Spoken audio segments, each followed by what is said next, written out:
How come? Let's it's theft. Ni wizi. Shamba ni ya serikali. Pesa ya kujenga wewe Martin umetoa pesa. Imeuzwa. Hii pesa naenda wapi?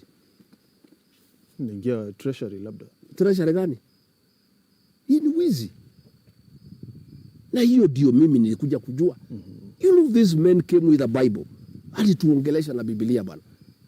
Hata tuongelesha karibu analia. Oh, we'll fix this country. Oh, we need to build houses. Oh, kumbe ni biashara na wizi. So hii maneno ndio mimi nimekuja kujua nikiwa pale. Wote tumejua, lakini hakuna mwanaume pale isipokuwa mimi naongea na Justin Muturi. Wengine wote ni waoga. You know? So all those things tulikuwa tunapigia debe. Alituambia tutaweka watu pesa kwa mfuko. Alisema bottom up. Tutoke bottom, twende up, mpaka sisi tunafanya namna hii. He was so convincing, my friend. Sasa alisema ataweka watu pesa kwa mfuko. Ile kidogo ilikuwa kwa mfuko amekuja ametoa. Ndio hiyo ameweka mambo ya usi. Ndio hiyo ameweka mambo ya sha. Sasa wewe ulitaka mimi sasa nikae tu pale kama mjinga nikuwe yesa ati nisemekane mimi ni mwaminifu kwa rais, nikubali wa Kenya waendelee kuibiwa na kuumizwa na mimi nimenyamaza? I would be a very, very terrible person in this country if I had allowed myself to be a yes-sir person, to allow the president to ruin this country and to finish us and to run down the economy of the country. Again, Mheshimiwa Gachagua, I will ask. Hii makorofishano yote ambayo mlileta kwa Wakenya, mbona hamkuyatatua kwenye cabinet ambapo mlikuwa mnafanya policies hizi zote? Nimekueleza, the cabinet is a one man show. Ni mimi peke yake nilikuwa naongea mpaka ikafika pahali nikafukuzwa, because sasa unajua ilibidi nipige karibu kila kitu. Sasa nikaonekana kama nuisance. The rest wamekaa ni yesa. Hakuna mtu anaweza ongea mambo ya Gen Z kuuawa. I say no, how do we kill children? Watu wengine wote wanaangalia chini. Hakuna mtu anaweza ongea. Cabinet ya William Ruto is a one man show. Hakuna mtu anaongea. I was the only man speaking until he got so irritated that I'm opposing almost everything, because ilifika pahali he is against the people of Kenya. Ameumiza wa Kenya zaidi. Ikafika pahali kama hii maneno ya Haiti. I told him, tunatuma askari Haiti kufanya nini? Kusaidia kupigana na majangili ya nchi nyingine, na majangili hapa wanaumiza watu wetu. The way nimekuambia hapo Igembe. Sasa hiyo mimi napinga. So akasema wewe umekuwa opposition ndani ya serikali. But you see there is nobody else to speak.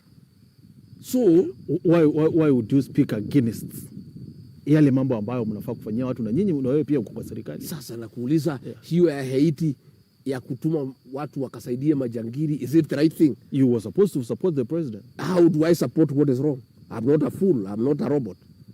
I was elected. Yeah. You know that is the difference between me and huyu yesa. You see, yeye amepewa kazi.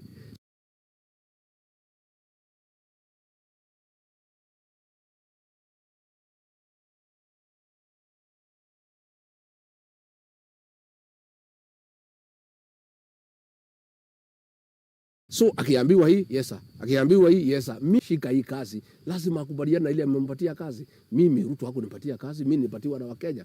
So mimi niliamua kurudi kwa pande ya Wakenya wale walinipatia kazi. Ndio William Ruto akaona haiwezekani, akatoa pesa, akanifukuza. Sasa he is having it all the way to the bank. Ameenda China na kwa maloni, hakuna mtu ya kuuliza.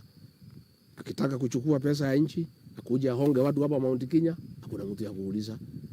Akitaka kujenga ma state houses na ma state lodges, hakuna mtu ya kuuliza. There is nobody to speak for the people of Kenya, because the constitution has been subverted. The constitution said a deputy president is elected, so that at least in cabinet there is one person who can say no, because all the others amewapatia kazi. But the framers of the 2010 constitution were very clever people. At least they needed somebody who has the mandate of the people, who can stand in the cabinet and say no to the excesses of an autocratic president. But you see now that he has... Hiyo ni kazi ya minority side. No, in cabinet. Yeah. You know, even in cabinet, the framers of the constitution wanted a deputy president who is elected directly by the people, who can tell the president, hey boss, no, this is not right. But you see the president has subverted that constitution using money, na ukora ya bunge.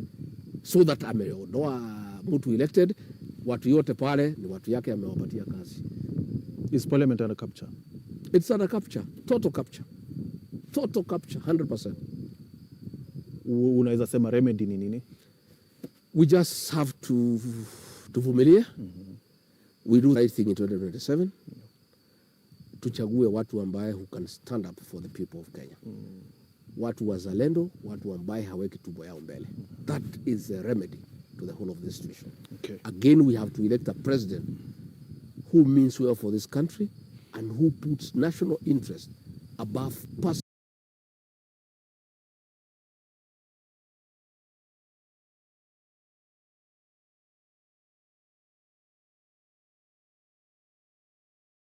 And commercial interest. Is that you? It could be me or somebody else. Yeah. I am not saying I'm the solution to the problems of Kenya. I can play a part. If the people of Kenya decide that I should, I will.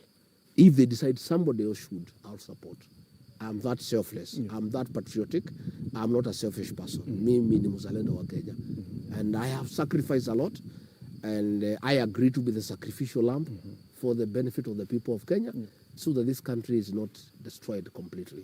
I must be a voice of reason, and I'll continue to speak for the people of Kenya. Yeah.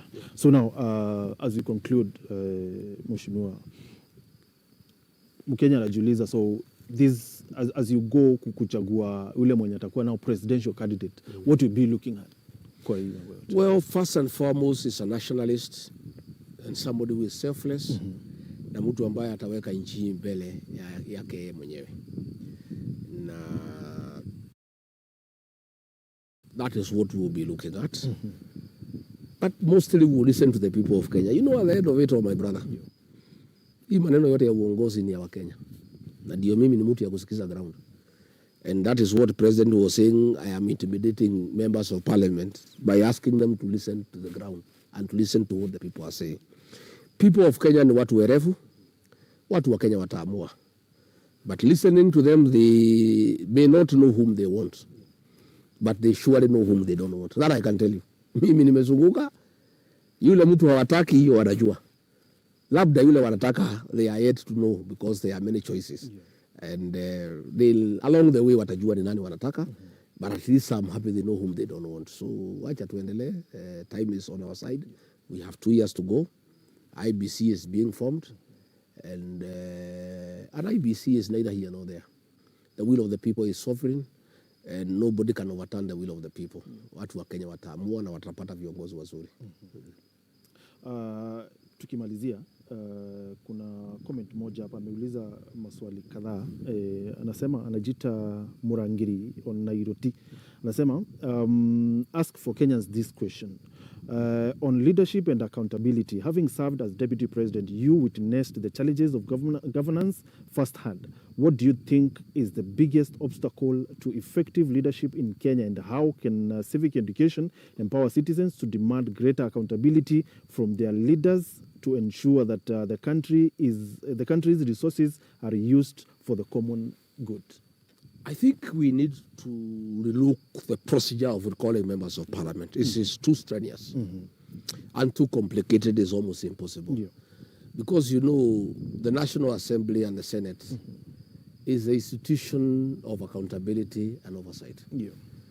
If those institutions are compromised, then the country can sink the way we are sinking now.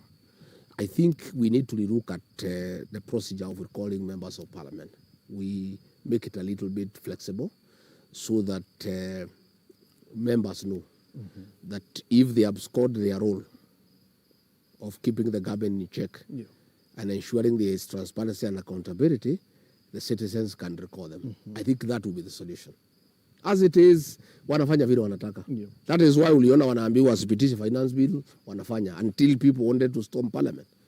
And Ruto was trying to blame me for that storming of parliament. I had nothing to do with it. That was a spontaneous reaction by the people of Kenya because of impunity. Mpaka Gen Z waliona imekuwa too much, wakaenda parliament.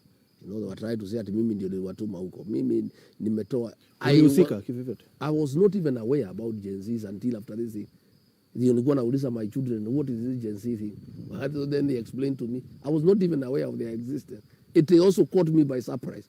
But me, I had detected it. The resistance to finance bill, I had known 3 months before, and I told the president. Severally, privately, nikamwambia hii kitu mkubwa achana naye. In cabinet, I opposed. Kujua na pia yeye ako na NIS. You heard what I said about NIS? Yeah. The president didn't seem to have proper information. He was insisting that everything is okay and the thing is popular, when it was very clear that nobody wants a finance bill. And I told him, to an extent, I even had the very difficult task of opposing the president in the cabinet to say no to finance bill. You know, that is because I had tried to talk to him. Hiyo ndio sababu anasema wewe ulihusika kupanga hii mambo. No, nilikuwa tu nimemwambia ukweli. Yeah. So they said because nilisema itafanyika labda nilijua, but I was listening to the people of Kenya. I didn't know the form itatoka, but I was listening to the people of Kenya and I could tell watu ya Kenya watakataa mambo ya finance bill. Mheshimiwa Rigathi Gachagua, thank you very much kwa hii nafasi. Tunashukuru sana na pia kukuongelesha wa Kenya kupitia Wero TV. Asante sana. Na mimi nimeshukuru sana na nimefurahi sana Wero TV. Well done and thank you very much. Watu wetu wa Meru, napenda nyinyi na mtakia mema. Nataka msaidie Mithika Linturi, nifanye kazi na yeye, na mwezi wa 5 tutazindua chama yetu mpya ambaye ni chama cha ukombozi, na ndio chama tutatumia kutafuta serikali mwaka wa 2027 na hasa kutafuta wabunge wazuri na maseneta wazuri, ambaye hawezi uza jamii, ambaye hawezi uza wananchi tumbo zao, ambaye ni wazalendo, ambaye watafanyia watu kazi. Na tutaendelea kutembea. Sasa nitaanza kutembea Meru na nitatembea kila pahali katika Jamhuri ya Kenya. Nitatembea Kisii, nitatembea Pwani, na mimi niko sawa, na ninashukuru na nimeshukuru sana kwa kunipatia hii nafasi kuongelesha watu wa Meru na wa Kenya kwa jumla, na tutaendelea na tutazidi kuongea na kujadiliana. And I want to thank you for the good job you are doing of informing and educating our people and entertaining them. That is the work of the media and you are doing a good job. Thank you very much. Asante sana. Ukikuja Meru, Peter Station sasa tufanye kutoka kwa station. Nitakuja. Asante sana. Sasa mimi mtu mwananchi ya kawaida nitapitia. So Mithika Linturi atakuwa na nafasi gani kwa chama yako? Linturi atakuwa na cheo kikubwa sana katika chama ambaye niko karibu kuzidua.